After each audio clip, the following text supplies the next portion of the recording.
Welcome to my channel. आजची recipe आहे mix डाळींचे सांडगे। हे सांडगे आपण वर्षभर साठवूनही ठेवू शकतो। चला करूया सुरुवात। इथे मी घेतली आहे 1 वाटी मुगाची डाळ, 1 वाटी मटकीची डाळ, 1 वाटी हरभरा डाळ, अर्धी वाटी तुरीची डाळ आणि अर्धी वाटी मसुराची डाळ। सर्व डाळी एकत्र करून स्वच्छ धुवून घ्याव्यात।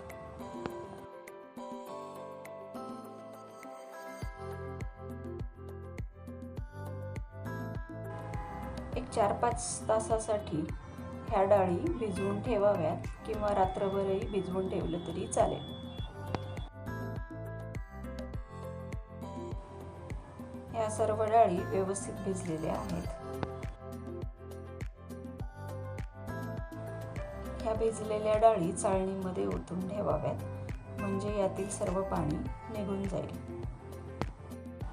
एका मिक्सरच्या भांड्यामध्ये लसूण, मिरची, डाळ आणि वरून कोथिंबीर टाकून बारीक असे वाटून घ्यावे।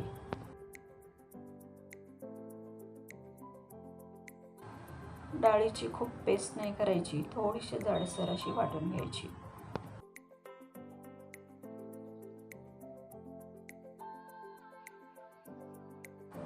ही सर्व डाळ आपण वाटून घेतलेली आहे। मी इथे 4 चमचे लाल तिखट, 2 चमचे धना-जिरा पावडर, 1 चमचा हळद आणि चवीप्रमाणे मीठ घेतलेलं आहे। तिखट आपल्या चवीप्रमाणे कमी जास्त करावे।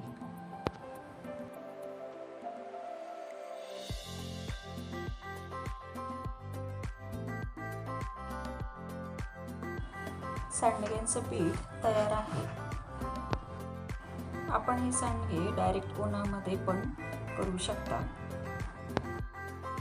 पण मी हे ताटामध्ये करून घेऊन नंतर मी उन्हात ठेवलेले आहे। याला 2 दिवस ऊन दिलेले आहे। बघा कसे कडकडीत असे वाळलेले आहेत। कसा वाटला व्हिडिओ? आवडल्यास लाईक, शेअर, सबस्क्राईब करा। थँक्यू।